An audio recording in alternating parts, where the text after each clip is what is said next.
députés, chers collègues, il faut rendre à César ce qui est à César. Nous avons suivi tous, avec un grand intérêt, l'important discours du chef de l'État à la 77e Assemblée générale des Nations unies.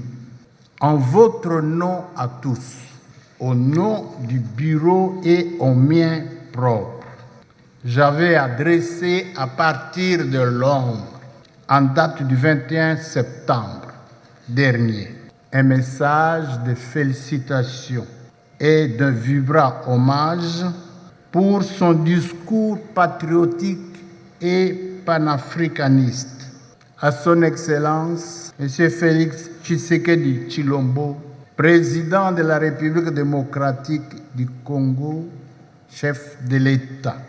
Honorables députés, chers collègues, le peuple congolais, à travers ses élus que nous sommes, lui en sait gré pour avoir défendu brillamment l'intégrité du territoire de la République démocratique du Congo, mise en péril par l'agression barbare du Rwanda, en violation totale du droit international.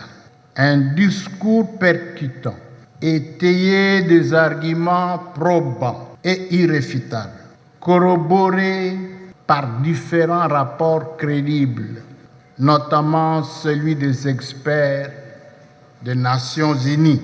Par ailleurs, j'ai lancé en même temps un appel pathétique à tous les compatriotes congolais, à tous les amis et partenaires de la République démocratique du Congo, de soutenir le commandant suprême des forces armées de la République démocratique du Congo et de la police nationale à travers tous les moyens diplomatiques, politiques et militaires, en commençant par la dénonciation urbi et orbi de l'attitude des actions du Rwanda dans la partie est de notre pays.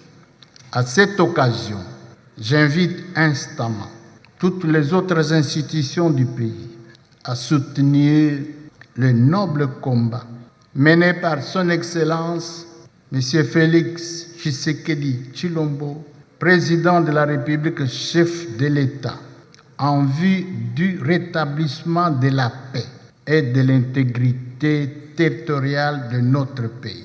Pour ce faire, l'Assemblée nationale entend envoyer incessamment des missions diplomatiques parlementaires aux pays partenaires et amis en Afrique, Europe, Amérique, Asie, Océanie et auprès de l'Organisation des Nations Unies, afin de relayer le message du peuple congolais porté par son Excellence, Monsieur le Président de la République.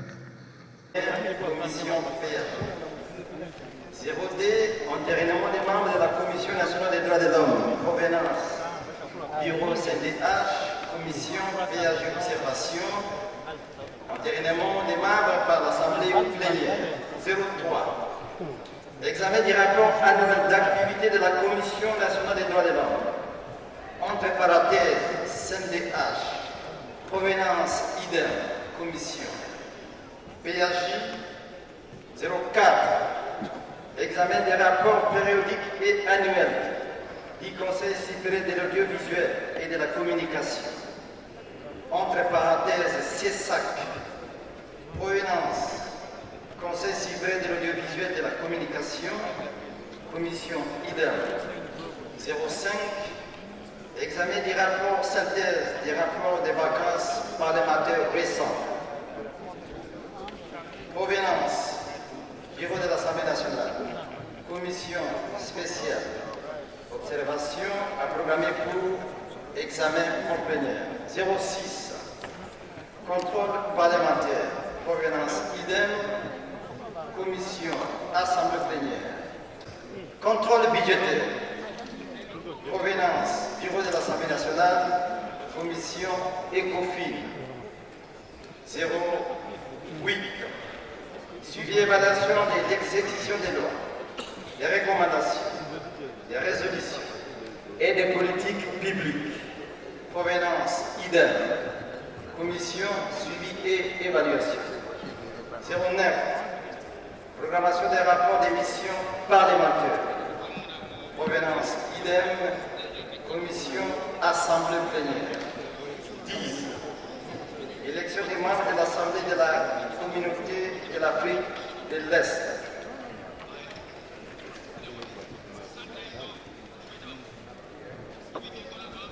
D. Matière législative. D1. Texte de loi transmis au Sénat pour examen en seconde lecture. Nous examinons cette rubrique. On va rubrique par rubrique. Nous sommes d'accord? On va rubrique par rubrique.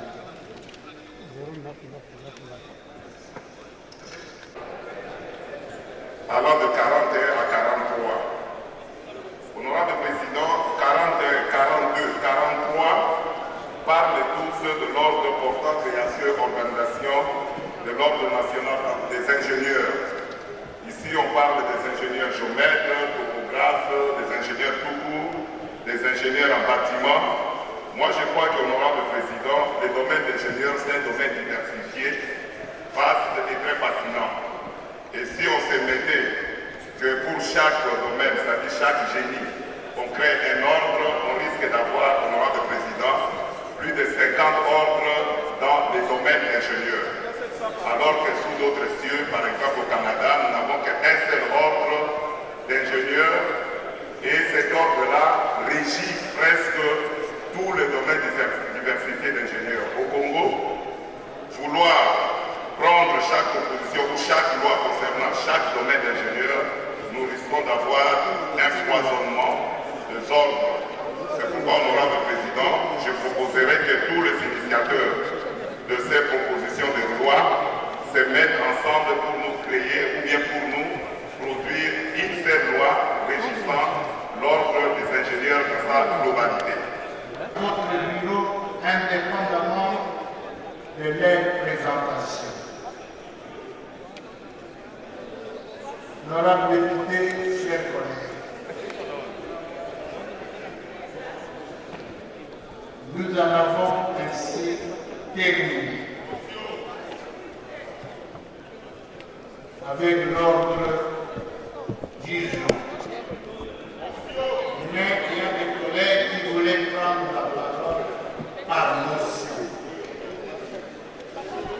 Alors je peux avoir le nom? J'ai un nom. Vous pouvez m'envoyer les listes. Inscrivez-vous. Et je pense que la majorité des députés de cette législature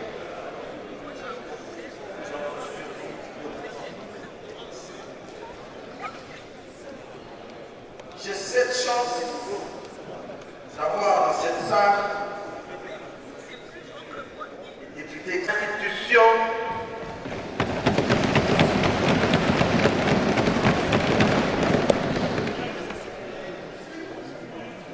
c'est vraiment sérieux, chers collègues. Notre survie politique en dépend. Nous avons tous suivi, et l'opinion tant nationale qu'internationale avec nous, l'opprobre que les collègues Jean-Baptiste Kassoka et Denis Sessanga ont jeté sur nous et notre vulnérable, pour ne pas dire vénérable institution, notamment en distillant à travers différents médias que chaque député national y compris est bénéficiaire de 21 000 dollars américains, voire même 27 000 dollars américains, soit 42 millions de francs à 54 millions de francs congolais en espèces sonnantes et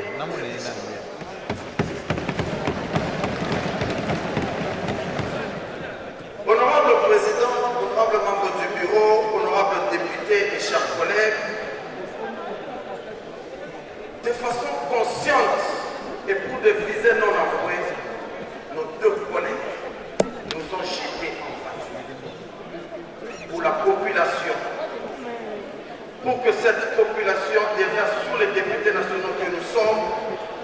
seulement sa colère inhérente aux difficultés du moment, mais aussi la loi du talion sur l'eau.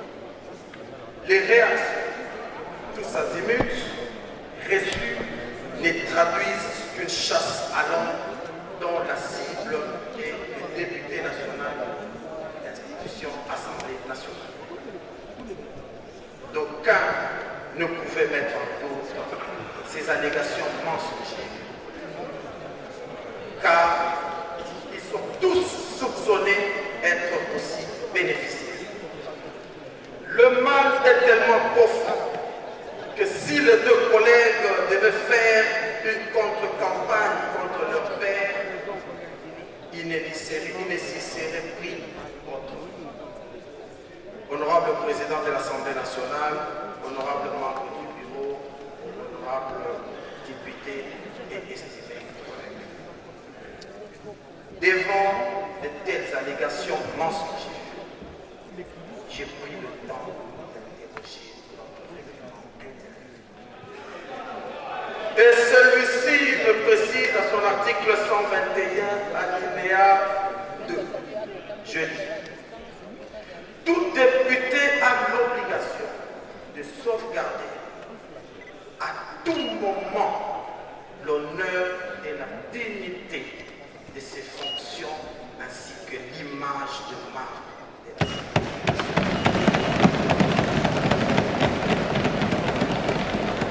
Honorable Président de l'Assemblée nationale, honorable membre du bureau, honorable député, chers collègues, au vu de ce qui précède, je sollicite de l'auguste Assemblée la mise sur pied d'une commission spéciale temporaire qui aura pour but d'entendre les deux collègues dont question dans cette motion afin qu'ils puissent nous éclairer sur les motivations profondes qui les ont poussés à tromper l'opinion par des allégations mensongères. Faute d'étayer par des preuves leur affirmation gratuite, j'ai dit et je vous remercie, Président.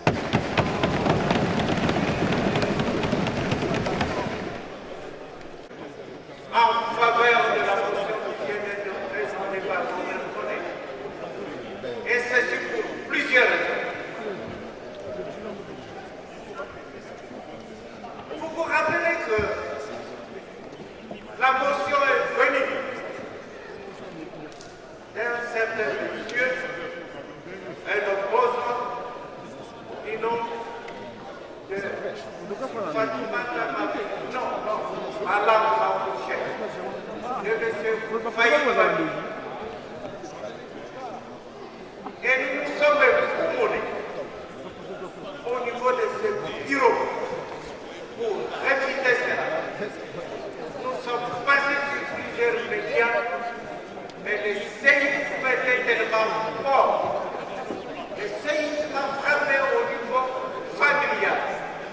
Moi-même qui vous parle en ce moment, je suis à l'instance de divorce avec ma femme.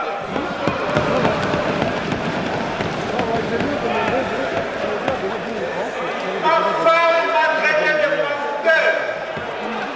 Ma femme m'a mis en garde. Julien, c'est la parole de mon père qui sont dans les dossiers. Papa, qu'est-ce que tu fais avec cet argent? Papa, tu n'as pas dit à notre mère. Mais papa, tu n'es pas sérieux. Tu es menteur.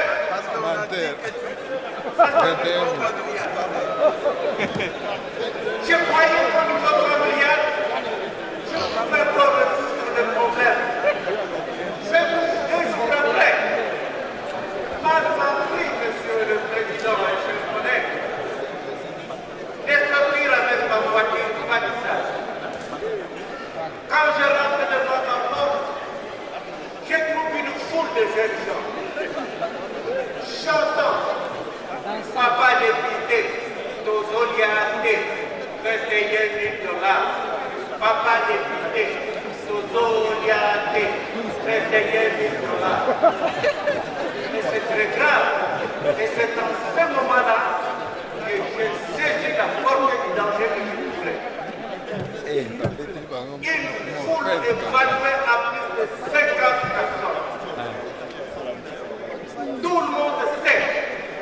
Et j'ai touché 21 000 $ pour ce monument.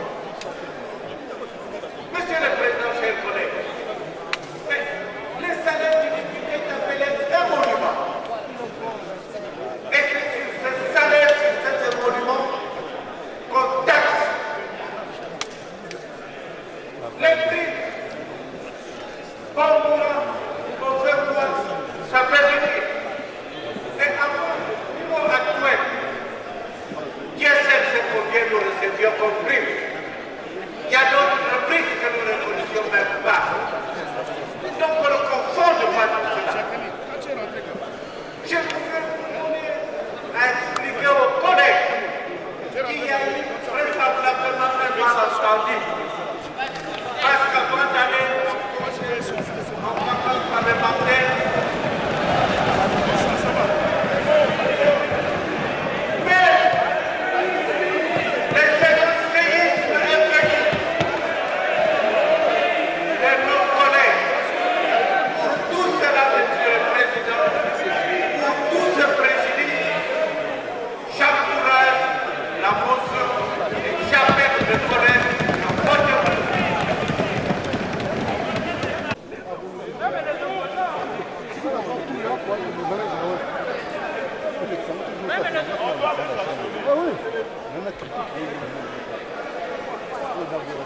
c'est presque toute la salle.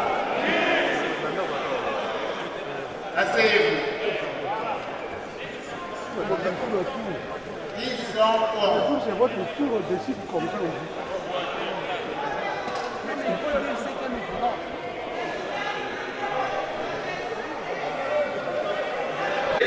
L'envoi des militaires à Kwamousou, la situation sécuritaire, la guerre change.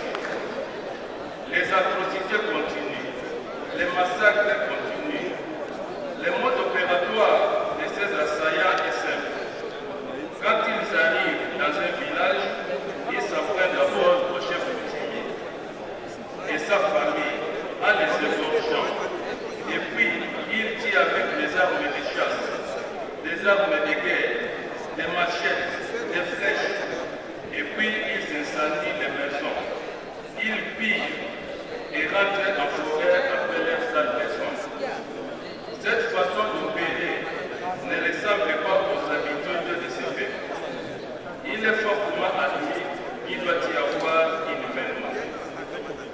Les militaires envoyés par le gouvernement pour sécuriser la population, selon nos informations, ne restent qu'au village au lieu de pourchasser ces assaillants dans leur base. Cette population qui ne vit que des produits champêtres ne sait plus aller au champ pour sa survie. En plus, cette situation infernale dans les territoires de Kwamousou a coûté plusieurs vies humaines et des disparus. On compte à ce jour plus de 150 morts depuis que ce conflit a commencé. Ces bilans très lourds, tels que vous pouvez les constater, laissent la population dans le monde. Aussi, dans la province du Kwilu, voisine, dans les territoires de Barata, les assaillants qui ont quitté Congo continuent leur cycle infernal de massacres. Non. Bonjour. Bon, c'est un calendrier qui a été conçu par le bureau. On nous l'a présenté aujourd'hui. Nous avons discuté là-dessus et on l'a approuvé. Mais par rapport à votre réaction les bicyclettes, qu'est-ce que la population peut faire? Non, à la fin, il y a eu une motion incidentielle. Vous avez tous suivi le faux bruit qui a parcouru partout et qui disait que les députés nationaux avaient les émoluments de l'ordre de 21 000 $. Ce qui est faux et archi faux. Et un collègue a présenté une motion incidentielle quant à ça. Parce que, alors que nous tous, opposition et majorité, nous avons réagi de la même façon, il y a eu 2 collègues, pour des raisons politiques, qui ont nagé à contre-courant. C'est le collègue Sesanga et le second, je ne sais pas, il s'appellerait Mouindoki, je ne sais pas exactement. Et on prétendait que c'était vrai. Alors, la motion demandait qu'on puisse constituer une commission spéciale pour écouter les collègues et qu'ils apportent les preuves que nous touchions 21 000 $. C'est de ça qu'il s'agit. C'est pourquoi, chaque fois qu'il y a une motion, on demande 2 personnes qui puissent intervenir pour la motion et 2 autres contre la motion avant de faire passer la motion au vote de la plénière. Et moi, je suis intervenu pour la motion. Merci beaucoup.